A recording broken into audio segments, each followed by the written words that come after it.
네, 여러분 안녕하세요. 책익지라입니다. 오늘이 화요일이죠. 날씨가 엄청 더웠어요. 그죠? 제가 이렇게 계속 머리를 묶고 있는 이유는 너무 더워가지고 그 사무실에 나서도 낮에 계속 머리를 묶게 되더라고요. 오늘은 얘기 드릴 게 좀 많네요. 먼저, 다시, 지민님 벌써 들어오셨고, 이따가 또 한 번 더 공지는 해드리겠지만, 책벌레에 재미있는 이벤트가 올라와 있어서 소개를 해드리려고 해요. 연극 시간을 파는 상점에 대한 이벤트를 하는데요. 그 장소가 서울대학로고 21일 목요일 오후 5시부터 공연을 하는 거고, 그래서 15쌍을 초대한대요. 그래서 책벌레의 페이스북 메시지로 이름과 핸드폰 번호를 보내주시면 선착순으로 당첨이라고 합니다. 그러니까 이 메시지를 보신 여러분은 지금 나가셔서 메시지 보내고 다시 들어오셔서 신청하시면 다시 돌아오셔야 돼요. 다시 돌아오셔서 신청하시면 좋을 것 같아요. 지금 나가고 있는데 연극 시간을 파는 상점에 대해서 선착순 15분에게 그 초대권을 주는 이벤트를 지금 책벌레 페이지에서 하고 있습니다. 그래서 21일 목요일에 시간이 되시는 분들은 지금 나가서 신청하시면 네, 선착순이니까 네, 좋을 것 같아요. 저도 가고 싶네요. 목요일 근데 오후 5시면 저는 안 되겠네요. 그래서 여러분들 연극 시간을 파는 상점 궁금하신 분들은 지금 신청하세요. 이따 다시 한번 알려드릴게요. 오늘은 그래서 좀 소개할 게 많아요. 기본적으로 이따가 오늘 읽어드릴 책은 여행의 심리학이라는 책입니다.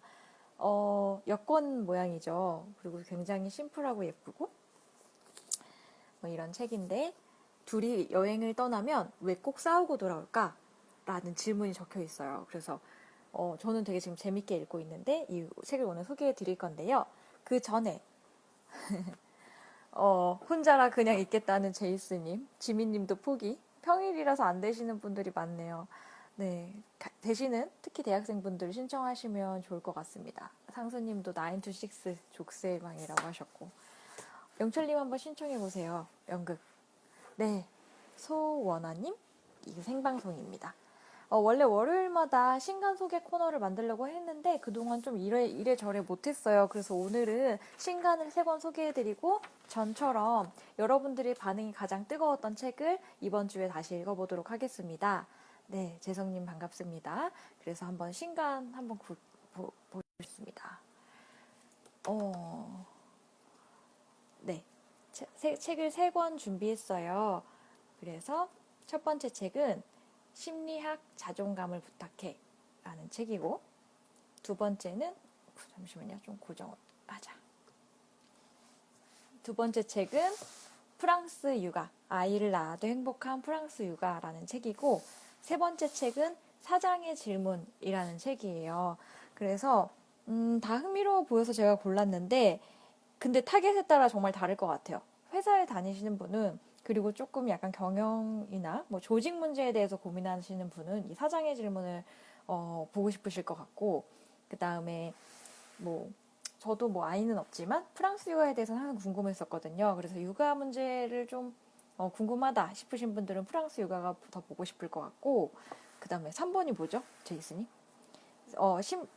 뭔가 자존감에 대해서 고민하는 분들 심리학 자존감을 부탁해를 보고 싶으실 것 같아요. 그래서 요거 한 권씩 짧게 소개를 드릴게요. 심리학 자존감을 부탁해는 슈테파니 슈탈이라는 심리학자가 지었고요. 의식적으로 자기 자신이 되는 법, 곧 있는 나를 그대로 인정하고 나답게 사는 삶의 방식을 알려준다.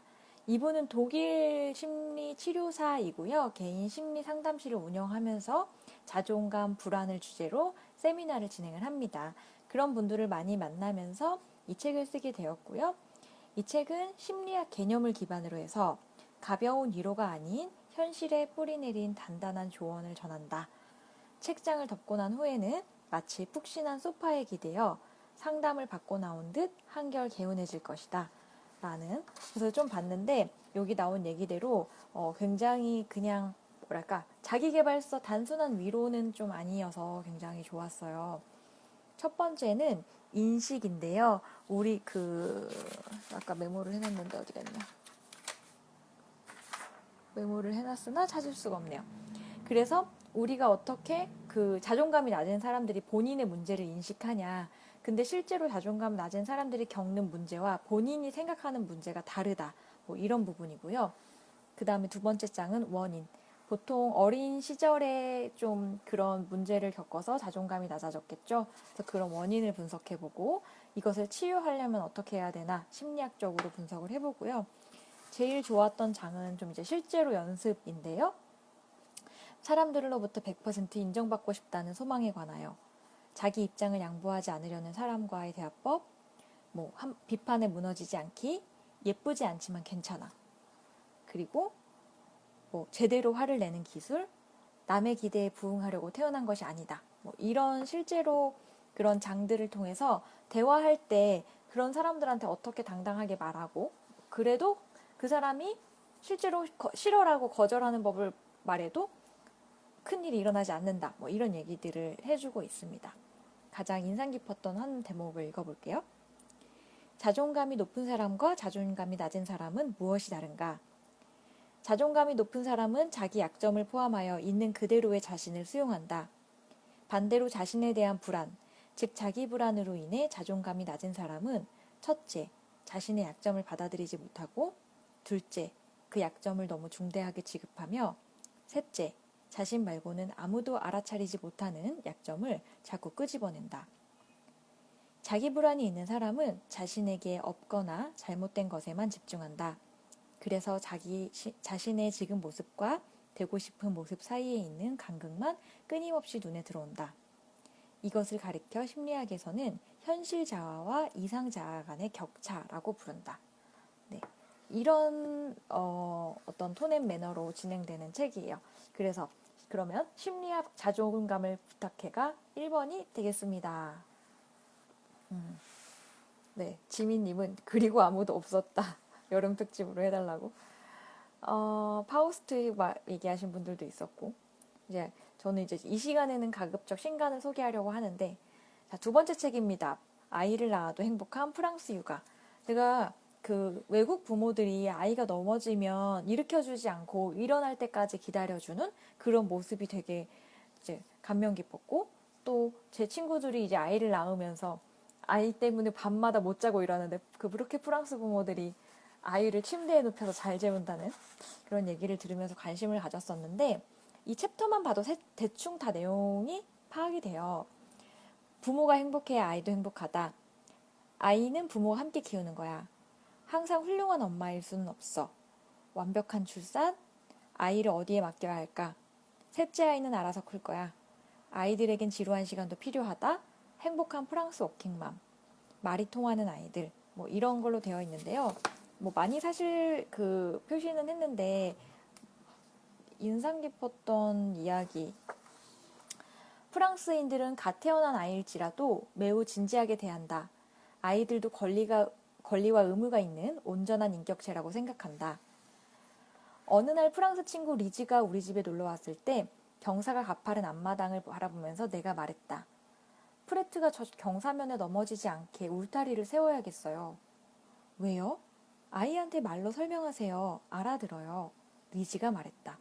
그래서 아이들한테 그 경사면에서 이제 모서리에 부딪힐 때 이렇게 딱 하면서 아야 여기 하면 아야 해 여기 오지 마라고 얘기를 하는 것이 프랑스 부모들의 교육법이다. 이런 부분이 있습니다. 그래서 저도 당장 아이를 낳을 건 아니지만 좀 관심이 가는 대목이었어요. 프랑스에서는 어떻게 교육하는지. 아이를 낳아도 행복한 프랑스 육아가 2번입니다. 상수님은 2번으로 선택을 해주셨고 제이스님이 셋째부터는 꽁으로 크더라고 얘기하셨었는데 네.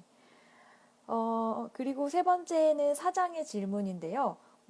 일단 질문이 저한테는 굉장히 저는 이제 작은 회사를 하고 있으니까 저한테는 굉장히 와닿았지만 이렇게 해서 보여드릴게요. 좋군요.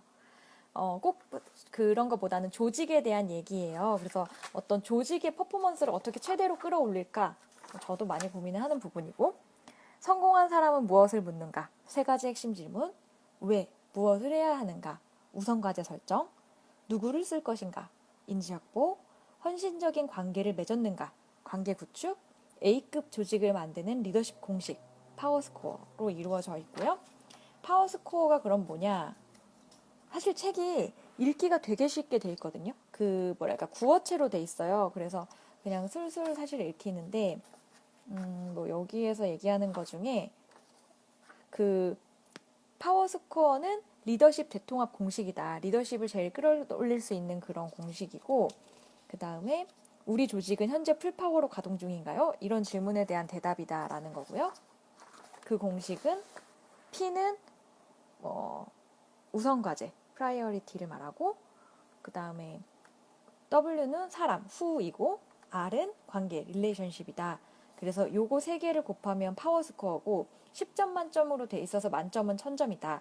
근데 우리는 729점 맞는 게 목표다. 왜냐면 9점, 9점, 9점 하면 729점이 되기 때문에 이것만 돼도 굉장히 좋은 회사이다. 이런 식으로 공식화해서 도식화해서 좀 설명을 하면서 뭐 그냥 이것도 굉장히 많은 컨설팅 펌이 쓴 이런 조직 이론이 그렇듯이 굉장히 많은 이론 사례들을 정량화 시켜가지고 만들어 놓은 책입니다. 그래서 조직에 대해서 궁금하신 분은 3번 사장의 질문을 선택해 주세요. 그래서 자, 세 권의 책을 다시 보여드릴게요. 사장의 질문, 프랑스 유가, 심리학 자존감을 부탁해. 이렇게 되겠습니다. 저 1분만 뛰어가서 시계 좀 가져올게요.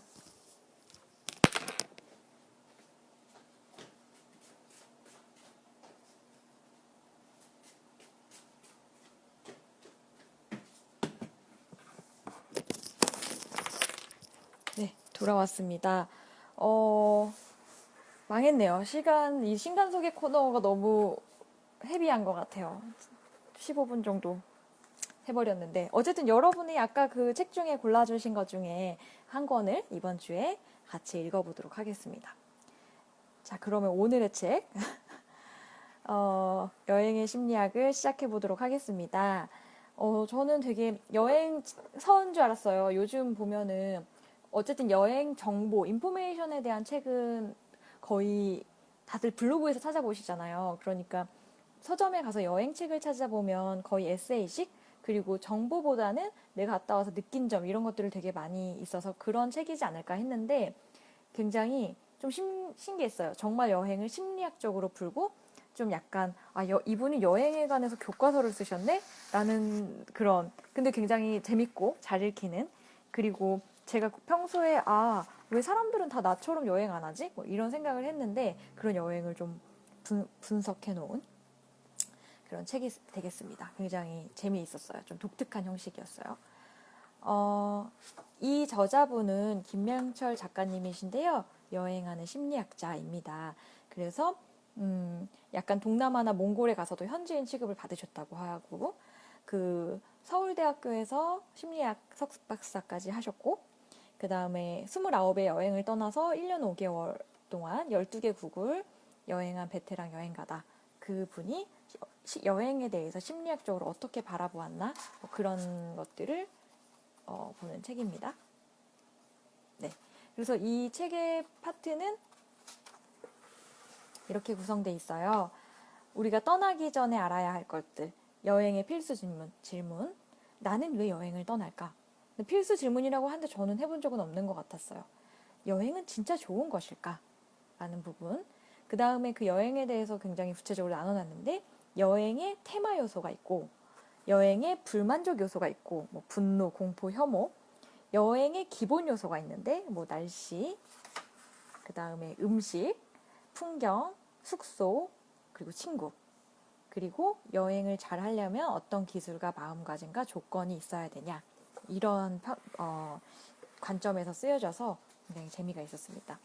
이 책을 관통하는 질문은 행복하고 의미 있는 여행을 하기 위해 나는 무엇을 따져보고 어떻게 여행해야 할까라는 점입니다.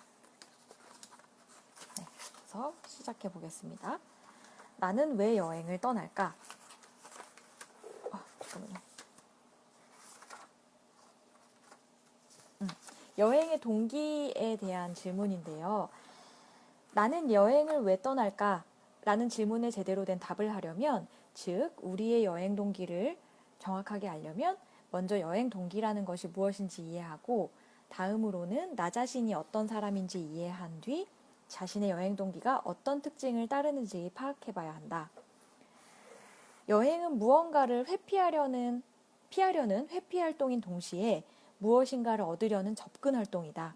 여행은 도피이자 탐색이며 탈출이자 추구이다. 따라서 여행을 통해 도피하고 탈출하려는 대상과 여행을 통해 탐색을 하고 추구하려는 대상 사이에는 긴밀한 연관이 있을 수밖에 없다. 네, 여행과 심리학의 융합이고요.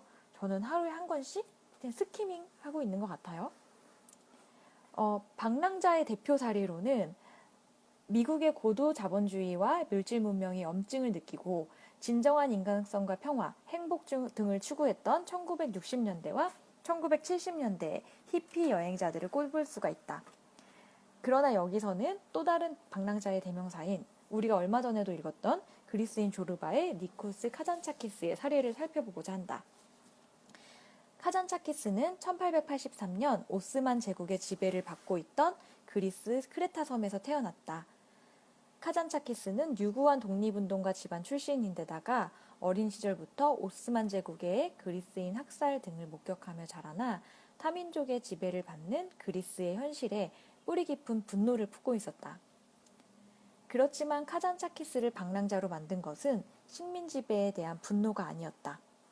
1912년 독립전쟁에 참가하여 그리스 독립의 미랄이 되기까지 카잔차키스는 오히려 목표의식이 뚜렷하고 성실한 유학파 지식인에 가까웠다. 그의 진정한 고민은 독립 이후에 시작되었다. 우리나라는 왜 이렇게 유구한 역사를 가지고 있는데 도대체 현실은 지금 왜 이렇게 정근대적인 모습에서 벗어나지 못하는 건가? 라는 그런 의문을 품게 됩니다. 그래서 카잔차키스는 과거에 화려했던 시절과 오랜 문화적 전통이 그리스 공동체의 발전을 담보해주지 않는다는 사실을 깨달았다. 오히려 그는 그리스 전통 문화에 깃든 인습에 주목했고 긴 세월 오스만 제국의 지배를 받으며 그리스 공동체의 자생적 발전 역량이 무너진 것에 안타까워했다. 한마디로 카잔차키스는 독립 후 그리스의 모습에 눈앞이 캄캄해져 버렸다. 결국 카잔차키스는 10년 동안 유럽과 중동, 아프리카, 시베리아를 방랑하며 잡힐 듯 잡히지 않는 답과 구원을 찾아다녔다. 카잔차키스가 당대 그리스 문화에 품고 있던 문제의식과 그가 탐색해본 다양한 대답과 해답은 그리스인 조르바를 비롯한 그의 여러 작품에 잘 담겨있다. 그래서 여행 동기에 따라 우리가 현실을 회피하려고 하는 걸 수도 있고 어떤 새로운 대안을 탐색하고 접근해보려는 게 있어서 방랑자와 탐험가로 나뉠 수 있다라고 어떤 거시적인 측면에서 여행을 분류를 한 거고요. 그리고 또 사람의 성향에 따라 다르다고 말을 하는데 저 이게 되게 와닿았어요. 사람들은 일상의 어떤 것에서 탈출하고 여행을 통해 얻을 수 있는 어떤 경험에 접근하기 위해 여행을 떠난다. 그러나 나는 왜 여행을 떠날까? 여기서 중요한 점은 우리가 여행을 떠나는 이유와 우리가 만족을 느끼는 여행의 양상은 우리가 어떤 사람이냐에 따라 달라진다는 것이다. 이것을 두 가지 측면에서 얘기를 하는데요. 외향성, 내향성, 그러니까 그 외내향성과 하나는 개방성, 이 두 가지 측면으로 얘기를 합니다. 그래서 제가 이거를 좀 요즘 열심히 준비하고 있죠, 제가. 그림으로 그려보였어요. 여러분은 어떤 사람인지 생각하시면서 들어보세요. 먼저 외내향성은 심리적 에너지 수준 차이로 발생하는 성격 특성이다. 성격이 외향적인 사람, 즉 외향인은 심리적 에너지 수준이 높은 사람들이다. 이들은 신경계가 차분히 유지되는 상태보다는 자극을 받아서 각성된 상태를 선호하고 조용히 내적 성찰을 하기보다는 나가서 힘차게 사교 활동을 하고 활동적인 일을 하려 한다. 반면 내향적인 사람은 심리적 에너지 수준이 낮다. 내향인은 번잡함에서 탈출하여 평온함을 취하려 하고 많은 사람들이 모인 북적북적한 자리보다는 친밀한 소수와 맺는 알찬 사회적 관계를 즐긴다. 그러니까 여기서 말하는 사회적 에너지가 호불호의 문제는 아니죠. 이쪽으로 가면 내향적, 이쪽으로 가면 외향적이고요. 반면 개방성은 새로운 지식, 아이디어, 가치, 사상, 감정, 행동에 열려있는 정도를 뜻하는 성격 특성이다. 개방성이 높은 사람들은 익숙하지 않은 것에 관용을 보이고 호기심을 느끼며 새로운 지식이나 경험을 찾아다닌다. 반면 개방성이 낮은 사람은 새로운 것보다는 친숙한 것에 더 끌린다. 이들은 해보지 않은 일, 먹어보지 않은 음식, 가보지 않은 곳의 위험성에 신경을 많이 쓰고 이런 것들을 거북해한다. 그러니까 여러분들이 개방적인 성향인지 그렇지 않은 성향인지 외향적인지 내향적인지에 따라 여행 스타일이 다르다는 거예요. 그래서 뭐 여기 외향성 테스트도 있어요. 뭐 이런 뭐 하나하나 점수를 매겨보게끔 돼 있고 그러면서 나의 성격을 분류 한번 해봐라 라는 프레임도 제공을 하고 있고요. 첫 번째, 외향적이면서 개방성이 높은 사람에게 좋은 여행은 문화적인 차이가 크고 고향에서 멀리 떨어진 여행지에서 흥미롭고 짜릿한 경험을 하며 새로운 친구를 찾는 여행이다. 두 번째, 나는 외향적이지만 개방적이지는 않은 사람은 좀 더 친숙한 문화권이나 유명한 리조트 관광지를 여행하며 신나는 액티비티를 즐기고 유쾌한 사람들을 많이 사귀려 한다. 세 번째, 내향적이면서 개방적인 사람들은 이국적인 문화 유적지와 마을을 찾아다니며 개인과 사회와 역사에 대해 성찰하기를 즐긴다. 네 번째, 내향적이며 개방성이 낮은 사람은 조용한 휴양지나 작은 마을에 오래 머무르면서 그곳에서 푸근하고 아늑한 느낌을 받으며 만족감을 느낀다. 네, 여러분들은 어떤 1번, 2번, 3번, 4번 중에 어떤 스타일인지 궁금해요. 저는 아무래도 극단적으로 외향적이고 극단적으로 개방적이에요. 그래서 약간 그 오지 같은 데 가거나 여행 관광객 별로 없는 데 가가지고 막 좀 어떤 액티브한 걸 관광객이 없다기보다는 한국인 없는 데를 좀 좋아하고요.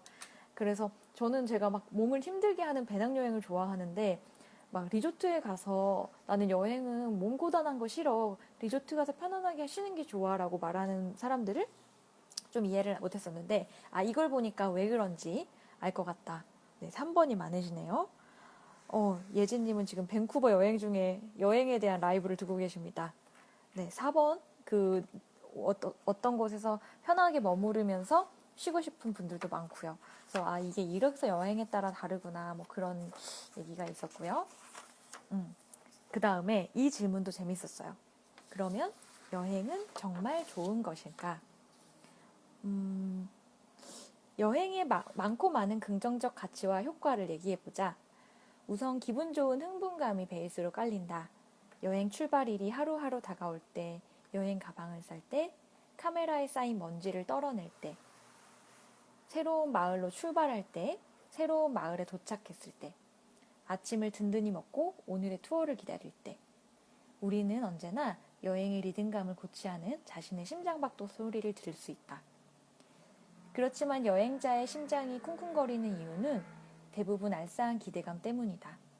이 기대감은 우리의 성격이나 취향, 우리가 기대하는 내용과 관계없이 모든 사람에게 공평하게 찾아온다. 우리 심장은 우리가 해변 리조트에서 따끈따끈한 햇살을 받으며 편하게 쉬려 할 때도 쿵쿵거리고 동남아시아의 작은 마을에서 명상을 하러 나갈 때도 쿵쿵거리며 알프스와 히말라야의 산을 누비러 갈 때도 쿵쿵거린다. 네, 지금 여행의 효용에 대해서 얘기하고 있습니다. 뿐만 아니라 여행은 소중한 사람과의 관계를 강화하고 싶을 때도 사용할 수 있다. 가족, 친구, 연인 등 누구와 함께 여행하더라도 여행은 함께하는 사람들 사이에 정서적인 유대를 강화하고 서로 간의 의사소통을 더욱 원활하게 만들어준다. 제가 여기 써놨는데 아빠와 장가게 갔던 내용을 썼어요. 왜냐면 제가 이번에 그 아빠랑 아버지 환갑 여행으로 올 초에 어머니 아버지랑 장가게를 갔었는데 제가 계단 공포증이 있거든요. 근데 아빠랑 저랑 원래 이렇게 스킨십이 없는데 아빠가 그날 이제 제가 계단을 무서워하니까 내내 손을 잡아주셨거든요. 그래서 저희 아빠가 좀 무뚝뚝한데 이제 그런 기억이 떠올랐어요. 자, 그래서 여행은 사랑하는 사람과 함께하는 그런 장점이 있다는 거고 유대감을 강화해준다. 그렇다면 사람들이 어떤 여행지를 2번 이상 방문하는 이유는 무엇일까? 이 연구자들이 한 가지 뜻밖의 요인을 밝혀냈대요. 이들에 따르면 사람들은 다른 사람들을 그곳으로 데려가기 위해 같은 여행지를 반복해서 방문한다. 사람들은 자기가 정말 좋다고 느꼈던 경치를 누군가에게 보여주기 위해 그 사람 손을 잡아 끌고 그곳으로 돌아간다. 미처 함께 해보지 못했던 재미있는 액티비티를 함께 즐기기 위해, 혼자서 봤던 멋진 축제를 함께 감상하기 위해, 다른 사람에게 행복을 안겨주고 이를 함께 느끼기 위해 돌아간다. 아름답지 않은가? 네. 지금 여행의 많은 효용 중에서 그 사랑하는 사람들과 함께하는 행복에 대해서 얘기를 하고 있습니다. 그리고 또 우리는 여행을 통해 많은 것을 배울 수 있죠. 다양한 지식과 기술, 그리고 그 현지에서 사람들한테 배웠던 언어는 한두 마디라도 영원히 잊혀지지 않는다. 그런 것도 있고, 또 문화지능의 상승과도 관계를 맺는다. 우리가 가보는 유적 답사나 그 사회의 문화적, 예술 양식, 언어, 음식 이런 것들에 대해서 문화지능이 높아지고, 무엇보다도 우리가 이거를 여러 가지를 수용하는 그런 개방적인 자세가 우리의 문화지능을 높여준다. 이런 얘기고요. 그래서 그 작가님이 뭔가 이런 걸 정리를 잘 해주세요. 마치 교과서 같죠? 여행의 효과는 긍정 정서와 삶의 만족과 관계 향상, 정서 기능, 문화 지능을 높이고 자아를 발견하는 장점이 있다. 이런 것들은 우리가 다 아는 얘기니까 조금 넘기고. 자, 이 질문은 되게 중요한 것 같아요. 왜냐면 제가 회사 다닐 때도 여행을 많이 다녔는데 항상 여행 뽕을 맞는다고 하잖아요. 그 뽕의 효과가 점점 짧아지죠. 여행의 행복은 한순간뿐이지 않을까? 여행의 행복이 한순간에 나타났다 사라진다는 것은 사실이 아니다. 왜냐하면 여행의 행복과 여행을 통해서 획득한 여러 만족감은 최소 3일에서 최대 3주 정도밖에 지속이 안 되기 때문이다. 이처럼 여행의 긍정적인 효과가 점점 사그라들면서 마침내는 사라져버리는 기간을 페이드아웃 기간이라고 하는데, 이게 심리학적으로 정말 이런 용어를 만들어놨나 봐요. 여행에서 분명 재미있고 신나는 일이 많았던 것 같은데 기억이 희미해져 간다. 불과 얼마 전에 맛보았던 맛있는 팟타이의 맛을 떠올릴 수가 없다. 이 때문에 여행과 행복의 관계를 따져본 여러 연구자는 여행이 단기적인 행복을 증가시키기는 하지만 장기적인 행복에는 별다른 영향을 주지 못한다고 입을 모은다. 따라서 여행은 그 자체만으로 삶의 목적이 될 수 없다.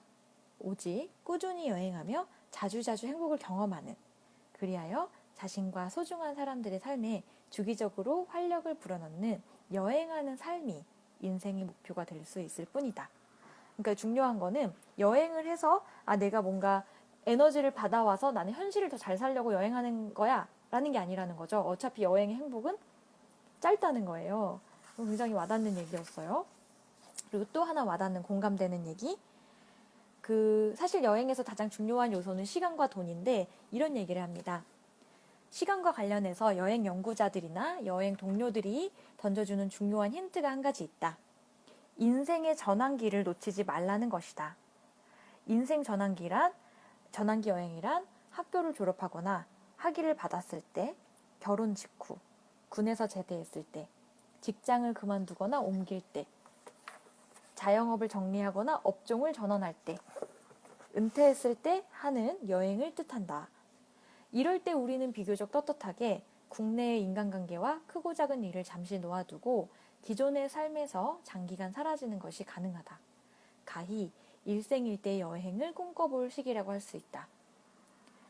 여행이 인생에서 큰 의미를 차지하는 사람은 아예 장기 여행을 자주 할 수 있는 직장을 얻거나 다니던 직장을 주기적으로 그만두기도 한다. 선생님이 대표적인 예인 것 같아요. 방학 때 여행 가보면 초등학교, 중학교 선생님들 굉장히 많이 만나는데요. 여기에서도 스웨덴 정원사가 있는데 이 사람들은 반도에 그 혹한 겨울이 찾아오면 스칸디나비아 반도에 정원사가 할 일이 없어져서 따뜻할 때 번 돈으로 겨울마다 긴 여행을 한다고 합니다. 이 책이 너무 체계적이어서 당황스럽다고 준목님이. 근데 사실 이 책이 이 작가님의 경험담도 중간중간에 많이 녹아 있어요. 근데 제가 그런 것들은 조금 스킵하고 우리가 여행에 대해서 생각해보지 못했던 질문들에 대해서 저는 조금 오늘 소개를 해드리고 있습니다. 이번에는 여행이 늘 그렇게 좋지만은 않던데? 라는 의문에 대해 얘기해보자. 어떤 사람은 행복이나 만족과는 관계없는 시간을 보내고 돌아오기도 한다. 또 여행을 하면서 부정적인 정서도 덜어 체험하게 되는 것 또한 사실이다. 단연 눈에 띄는 것은 불안이다. 여행은 낯선 환경과 낯선 사람들 속에 놓이는 활동이므로 자연히 우리는 어느 정도의 불안을 느낄 수밖에 없다. 여기에 호랑이한테 잡아먹히거나 말라리아에 걸리거나 정갈에 물리거나 테러에 희생당하거나 납치, 강도, 살인, 비행기, 배, 불안 이런 것들을 경험하게 되죠. 또 여행에서 재미없고 힘든 것만 잔뜩 경험하고 나면 여행 떠나기 전보다 몇 년은 늙은 듯한 기분이 들고 나는 여행도 못할 정도로 젖을 체력인가 보다. 다음 휴가 때는 그냥 집에서 잠이나 자자. 이런 생각도 하게 됩니다. 그래서 여행의 만족이나 행복은 항상 얻을 수 있는 게 아니다. 좋은 여행을 하기 위해서는 먼저 우리 자신의 성격과 욕망과 가치관을 정확하게 이해하고 이에 따라 자기가 원하는 여행이 어떤 것인지 알아내 적합한 여행지를 고르거나 마음에 드는 여행 방법을 선택해야 한다. 즉 여행은 기대가 저절로 이루어지고 행복이 제 발로 찾아오기를 기다리는 활동이 아니라 기대를 이루어 나가고 행복을 쟁취하는 활동이다. 이게 이 책의 어떤 가장 중요한 메시지라고 할 수 있겠어요. 여행에 대해서 우리가 근본적으로 생각해보고 나한테 맞는 여행을 찾아나가는 것이 중요하다라는 게 이 책의 내용입니다. 원래는 그 여행의 테마 요소를까지 오늘 소개해 드리려고 했는데 제가 욕심을 부렸기 때문에 앞에 신규단 소개에 많이 시간을 썼어요. 그래서 이 부분은 이제 내일 사실 좀 더 다른 얘기를 하기 위해서 좀 스킵하고 내일은 여행의 불만족 요소, 우리가 어떻게 주의해야 되는지, 또 여행의 기본 요소, 우리가 어떻게 이거를 잘 활용할 수 있을지, 음식, 풍경, 숙소 이런 부분에 대해서 좀 더 얘기를 해보도록 하겠습니다. 네, 강효성님 말씀대로 저는 김명철 님이 지은 여행의 심리학을 읽고 있습니다. 네, 효진님 여행 준비 중인데 좋은 책이다라고 얘기를 해주셨고요. 자, 오늘 어떠셨나요? 제가 신간 소개 코너도 드렸고 그리고 여행의 심리학도 소개를 했는데요. 좀 많은 내용을 하다 보니까 정신이 없으셨을 수도 있을 것 같아요.